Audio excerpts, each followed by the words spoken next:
Halo Sobat Denok Ayu semua, terima kasih karena masih setia menunggu video-video terbaru dari Denok Ayu Novel. Jangan pernah lupa ya untuk selalu subscribe, like, and comment, agar Denok semakin semangat upload videonya. Menantu terbaik bab 741 bagian 741. Melihat pemandangan tersebut, Tan Kai yang sedang mengemudi tiba-tiba gemetar ketakutan, dan langsung menginjak rem untuk memperlambat laju mobil. Di saat yang sama ia membanting setir dan menghindari sosok-sosok yang berguling-guling di tanah. Lin Yu mencondongkan tubuh ke depan tiba-tiba dan mengikuti sosok yang jatuh untuk melihatnya. Setelah memastikan bahwa sosok itu bukan Jiang Yan, dia tiba-tiba lega. Meskipun dia tidak bisa melihat wajah wanita itu sekarang dalam situasi ini, melalui pemahamannya tentang sosok Jiang Yan, dia bisa yakin bahwa itu pasti bukan Jiang Yan. Mobil polisi di belakang melihat wanita yang tertinggal dan berhenti dengan cepat. Setelah Lin Yu bersukacita, hatinya dengan cepat dipenuhi dengan kesedihan dan kemarahan. Meskipun wanita yang dijatuhkan dari mobil itu bukan Jiang Yan, dia juga seorang rekan senegaranya sendiri, dan orang yang hidup dengan darah daging dan keluarga. Mempercepat.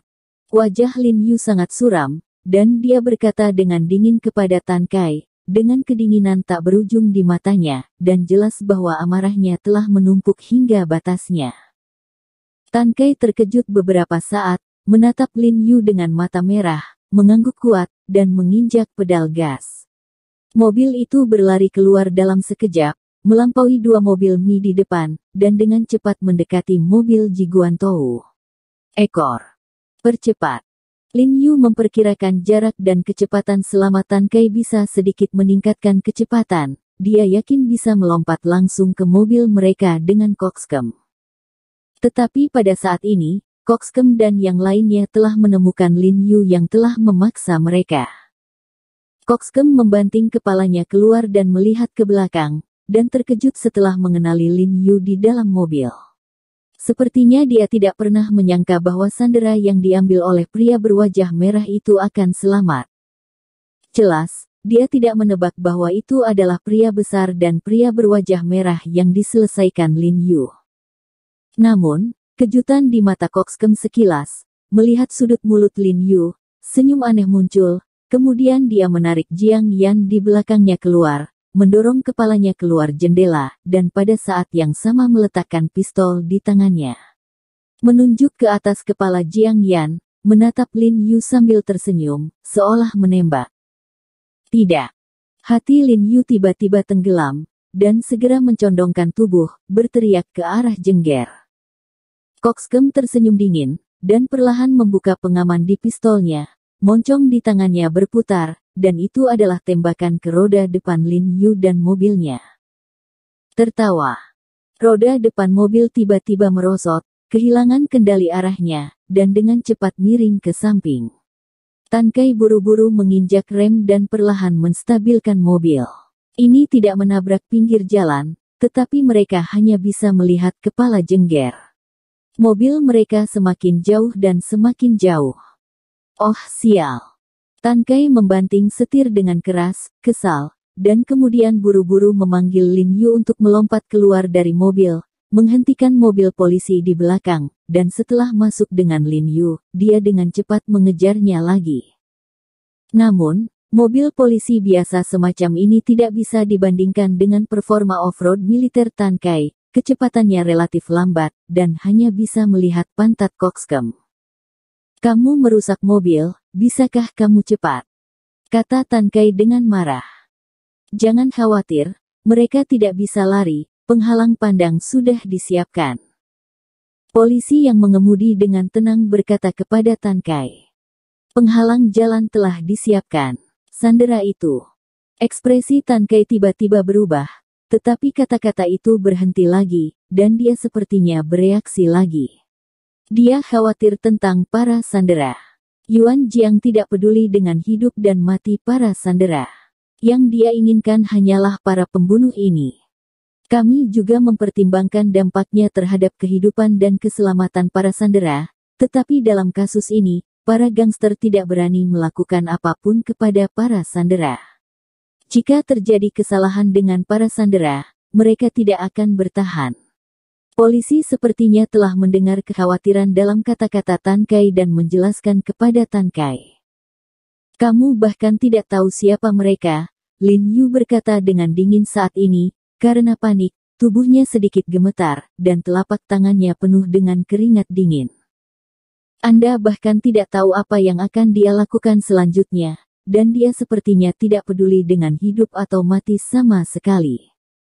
Lin Yu tidak bisa membayangkan bagaimana dia akan menghadapi kekurangan Jiang Yan dan bagaimana dia akan melanjutkan hidupnya tanpa Jiang Yan. Tan Kai menggertakkan giginya dan memandang Lin Yu yang matanya pucat, dengan depresi yang tak terlukiskan di hatinya. Ini adalah pertama kalinya dia melihat Tuan He, yang selalu tenang dan tenang, berbicara dan tertawa bebas dengan ekspresi panik seperti itu. Benar saja, seperti yang dikatakan polisi sudah meletakkan penghalang jalan, dan penghalang jalan juga diletakkan dengan sangat diam-diam di depan penghalang jalan. Pria berjilbab yang bertugas mengemudi di mobil mereka melihat penghalang jalan terlebih dahulu.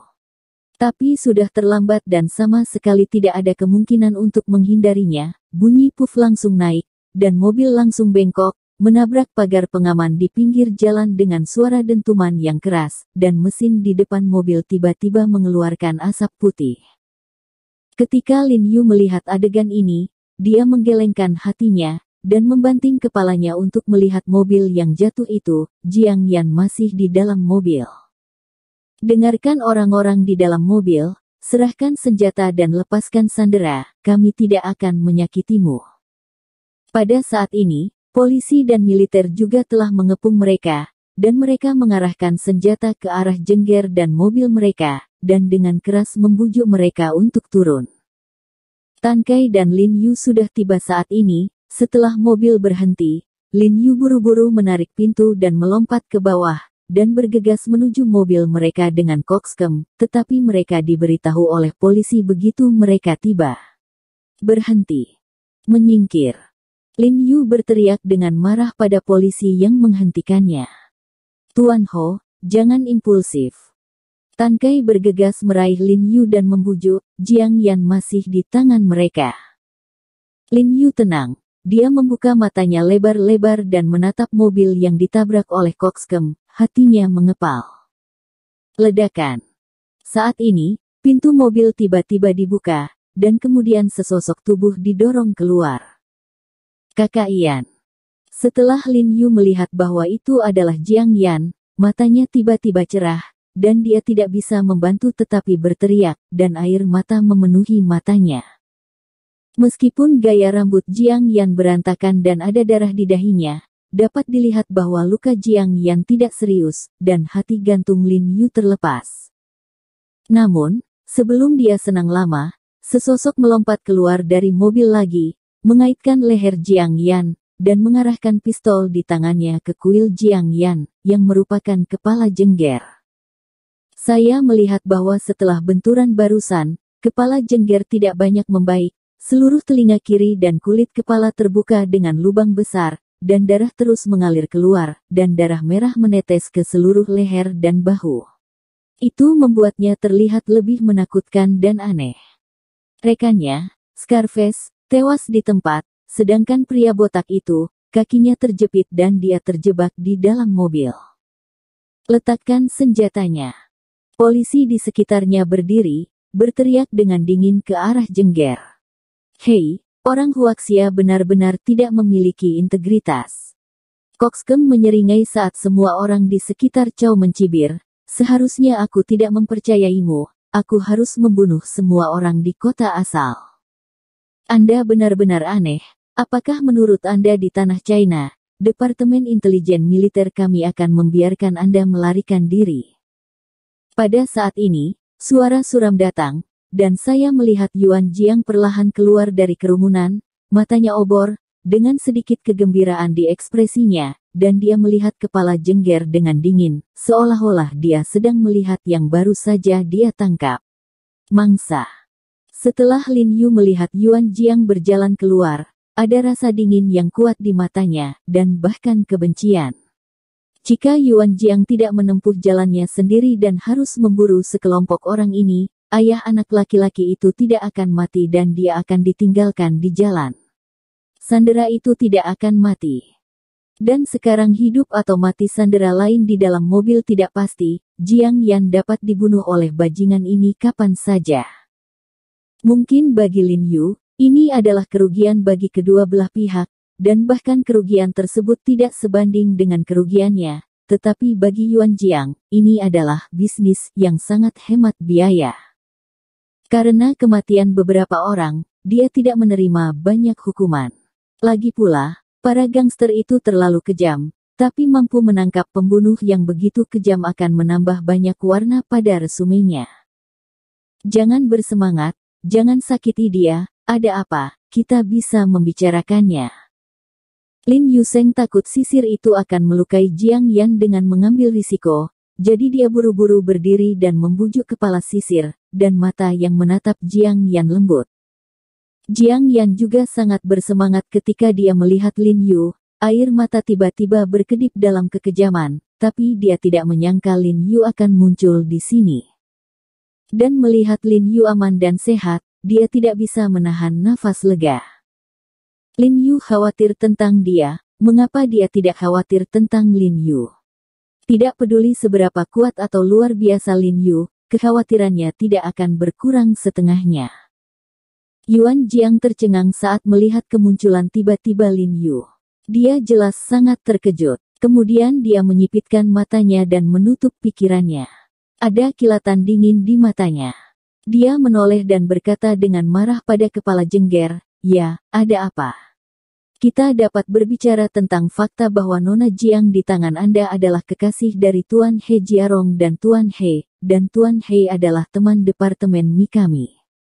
Jika Anda berani menyakiti Nona Jiang, Mikami tidak akan pernah melepaskan Anda."